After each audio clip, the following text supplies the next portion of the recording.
जो खाली पड़े हुए थे उसको फौरन पुर करना चाहिए। ये काम इम्तियाज जलील ने किया। मेरे अजीज दोस्तों और बुजुर्गों, मैं आपसे अपील करने आया हूं वैजापुर की जनता से, औरंगाबाद की जनता से और औरंगाबाद की वोटरों से कि आप अपने दिल पर हाथ रखकर बताइए कि क्या इम्तियाज जलील ने सिर्फ एक समुदाय के लिए काम किया। आप अपने दिलो दिमाग पर जोरदार कर अपने आप से सवाल करिए कि क्या इम्तियाज जलील ने कभी हिंदू मुसलमान को लड़ाने की बात की? क्या इम्तियाज जलील ने कभी दलितों पर जुल्म करने वालों का साथ दिया, या फिर अंबेडकर के उन ख्वाबों को पूरा करने का काम इम्तियाज जलील ने किया? आज आपको ये सोचकर एक तारीखी फैसला लेना है। मैं आपसे अपील करने आया हूं कि आप 13 मई के दिन अपना एक एक वोट का सही इस्तेमाल करिए और इम्तियाज जलील को दोबारा अपना मेंबर ऑफ पार्लियामेंट बनाकर भारत की सबसे बड़ी पंचायत में भिजाइए। याद रखिए, हमारी लोकशाही आज दौलतमंदों के हाथ में आ चुकी है। आज आप देखते हैं कि इलेक्टोरल बॉन्ड के नाम पर बड़ी बड़ी सियासी पार्टियों को हजारों करोड़ दिए जाते हैं। इलेक्टोरल बॉन्ड के नाम पर बीजेपी को 6000 करोड़ रुपए दिए गए। और आप जानते हैं कि जब कोई सेठ किसी एक नेता को पैसे देता है तो वो अपने बाप या अपनी मां के मरने के बाद किसी नेक काम के लिए पैसे नहीं देता। वो इसलिए सेठ पैसे देता है कि वो कहता है कि देखो, मैं तुमको 6000 करोड़ रुपए दे रहा हूं इलेक्शन के से पहले इलेक्टोरल बॉन्ड में। तुम जब सत्ता में आओगे तो तुम 6000 के बदले मुझे 50,000 करोड़ का कॉन्ट्रैक्ट दिलाना। और यही काम हुआ। बीजेपी को 6000 करोड़ रुपए मिले, शिवसेना को पैसे मिले, कांग्रेस को पैसे मिले, राष्ट्रवादी कांग्रेस को पैसे मिले। ये सब बिकने के लिए तैयार थे तो खरीदने वाले ने इनको खरीद लिया। अगर किसी सेठ ने या किसी कंपनी में इतनी ताकत नहीं थी कि वो एक पार्टी को या उसके एमपी को खरीद सके तो उसका नाम इम्तियाज जलील और एमआईएम पार्टी था। हमको एक इलेक्टोरल बॉन्ड की जरूरत नहीं पड़ी। मीडिया के लोग आकर मुझसे तंजिया तौर पर पूछे कि असदुद्दीन ओवैसी, आपको इलेक्टोरल बॉन्ड नहीं मिला। मैंने कहा कि हम खुद जेम्स बॉन्ड हैं, हमको बॉन्ड की जरूरत नहीं है। मीडिया के लोगों ने पूछा इलेक्टोरल बॉन्ड तुमको नहीं मिला, तो मैंने उनसे पूछा, भाई साहब, बॉन्ड का मतलब आपको मालूम? तो अंग्रेजी में बॉन्ड का मतलब यह है कि मिलना, मिलाना। मिला हमारा जो औरंगाबाद की गरीब जनता से बॉन्ड है वो पैसे की ताकत उसको तोड़ नहीं सकेगी। जो 2019 में इम्तियाज जलील को आपने कामयाब करके जो बॉन्ड आपको और इम्तियाज जलील का आपने मजबूत किया, मुझे यकीन है कि इंशाअल्लाह ताला 13 मई को वही बॉन्ड कामयाब होगा। मुझे यकीन है कि जिन लोगों ने, जिन पार्टीज को इलेक्टोरल बॉन्ड में करोड़ रुपए मिले, गरीब कभी उनको माफ करने वाला नहीं है। आप अंदाजा लगाइए कि गुजरात का एक किसान है, उसको कुछ नहीं आता, उसके जरिए से बीजेपी को करोड़ों रुपए मिल गए।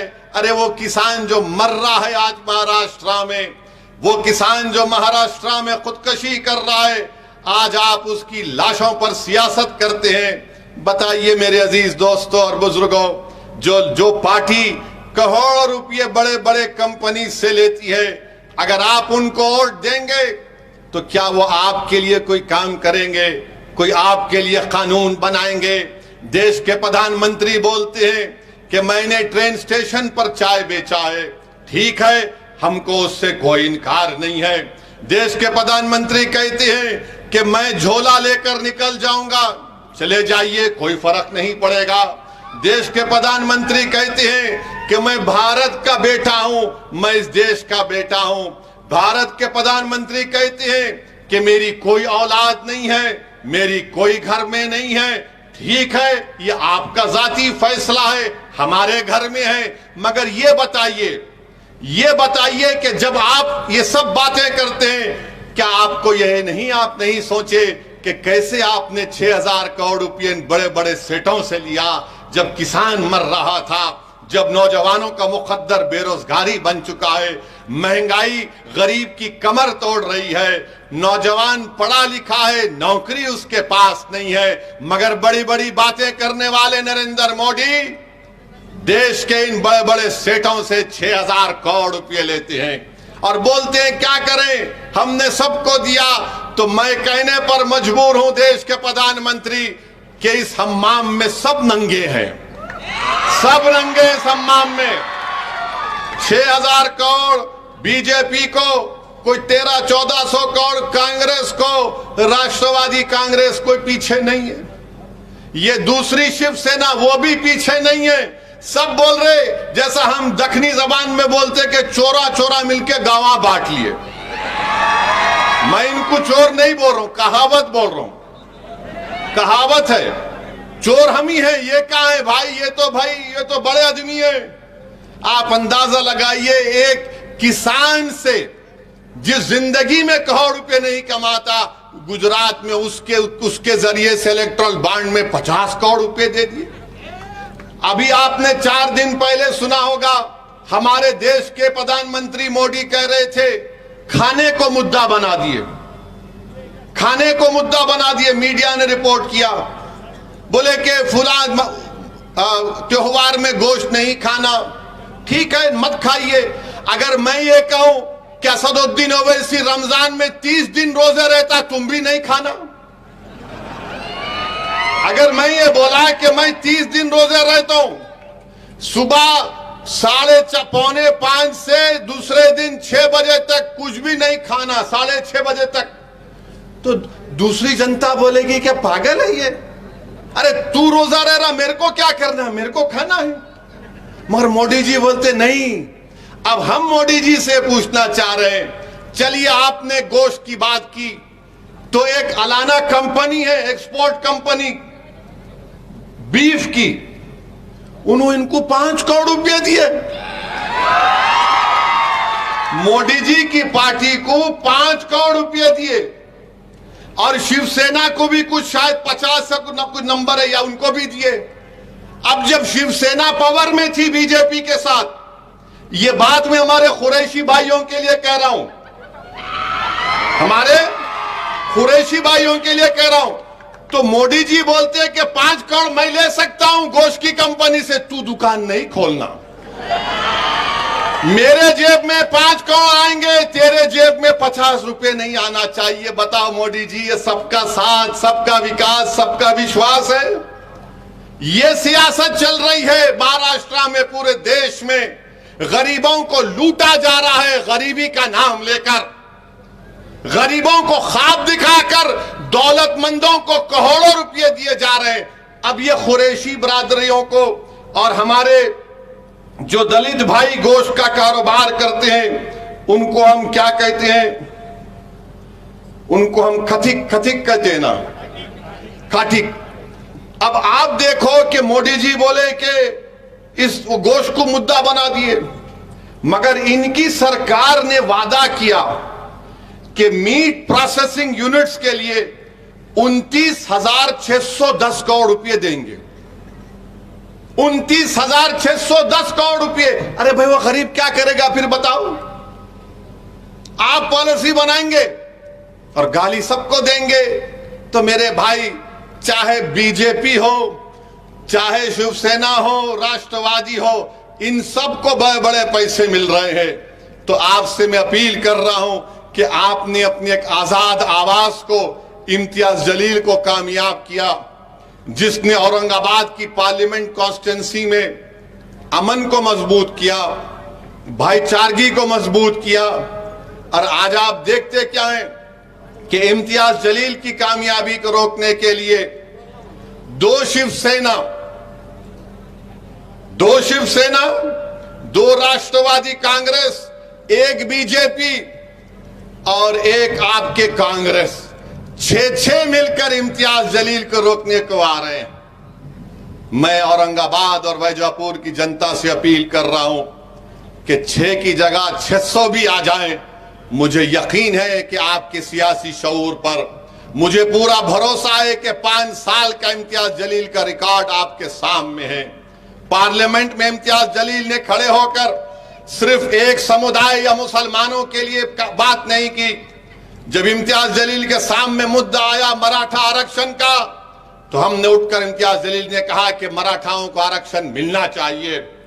बल्कि मुझे इम्तियाज जलील की तकरीर यूट्यूब पर है, अब जाकर देखिए। इम्तियाज जलील ने कहा था कि मराठाओं को धोखा दिया जाएगा और कोर्ट से इसको रद्द करवाया जाएगा। वो वैसे ही हुआ। फिर हमने कहा कि मराठाओं को मिलना चाहिए। फिर जब मुसलमानों के आरक्षण का मसला आया तो हमने कहा कि महमूद रहमान कमेटी की रिपोर्ट है, उस रिपोर्ट की बुनियाद पर जो बम्बई हाई कोर्ट ने अपील किया, मिलना चाहिए। जब दंगर समाज के रिजर्वेशन का मसला आया, इम्तियाज जलील खड़ा हो गया और कहा क्यों नहीं मिलता दंगर समाज को रिजर्वेशन, मिलना चाहिए। अरे आपके हर मसाइल पर महाराष्ट्र में आपके 48 एमपी जीत कर जाते हैं। कितने? 48। उन 48 में सबसे ज्यादा बोलने वाला महाराष्ट्र की गरीबों के लिए, महाराष्ट्र के दलितों के लिए, महाराष्ट्र के दंगर समाज के लिए, महाराष्ट्र के मराठाओं के रिजर्वेशन के लिए, महाराष्ट्र के गरीबों के लिए, महाराष्ट्र के औरंगाबाद की आवाम के लिए, तो उसका नाम इम्तियाज जलील था। दूसरे भी जीत कर गए, मगर मुंह नहीं खोलते थे, मुंह नहीं खोलते थे। क्या बात करते थे? हमारा पार्टी, हम इसको तोड़ के आ गए, हम उसको लेकर आ गए। महाराष्ट्र की आवाम के लिए, गरीबों के लिए अगर कोई बात कर रहा था तो 5 साल तक भारत की पार्लियामेंट में इम्तियाज जलील था। मेरे अजीज दोस्तों और बुजुर्गों, जो लोग इम्तियाज जलील को गाली देते हैं, अरे बताओ, इसी वैजापुर में यहां पर एक गांव में एक मंदिर के लिए इम्तियाज जलील ने अपने एमपी लाड फंड से 15 लाख रुपए दिए। कौन सा गर विलेज है ना, वाकला मनूर गांव में, वहां पर इम्तियाज जलील ने दिए। क्यों दिए?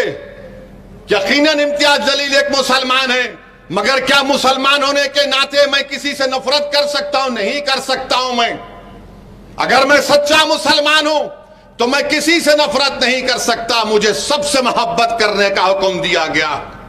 यह काम इम्तियाज जलील ने किया। हां, मगर जो हमसे नफरत के मजाहरे करते हैं, हम उनको जवाब देना भी जानते हैं। एक 20 साल तक शिवसेना के एक एमपी थे, 20 साल तक थे। क्या बोलते थे इम्तियाज साहब? खान पान बोलते थे ना। हटो भाई जरा, हाँ, खानिया बान बोलते थे ना। अब उनका निशान क्या है? अब उनका निशान क्या है? कहां गया खान बान? कहां गया? बहुत बोलते थे। तो कुदरत का निजाम है, जो ज्यादा बकबक करता उस पे ही गले में सांप पड़ जाता। अब वो उन्होंने बोल रहे मेरा आखिरी इलेक्शन है 2024 का। अरे तुम्हारा आखिरी इलेक्शन 19 में हो गया, अब और आखिरी नहीं है। हर बार गाली देते थे, हर बार लड़ाने का काम करते थे। मगर एक बात तो है, इम्तियाज जलील को एक और कामयाबी मिली। जो कल तक खान बान थू बोलते थे, जो कल तक बोलते थे कि आपसे वोटिंग का राइट छीन लिया जाए, अब क्या बोल रहे? हे औरंगाबाद की आवाम, हिंदू मुसलमान सिख ईसाई सबको मेरा सलाम। कभी 20 साल में बोले ऐसा? क्यों बोले? आप इम्तियाज जलील को कामयाब करे तो बोलना पड़ रहा। यह तब्दीली इम्तियाज जलील ने औरंगाबाद की जनता में और औरंगाबाद की आवाम को पैगाम देकर किया।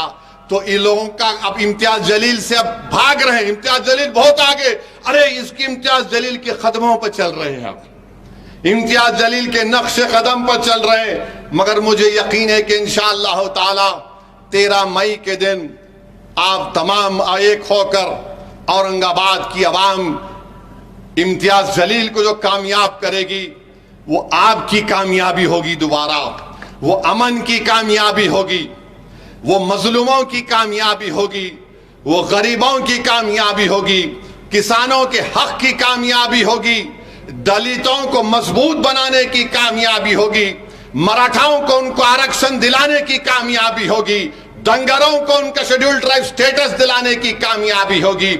मैं आपसे वादा कर रहा हूं कि ये काम MIM पार्टी कर रही है।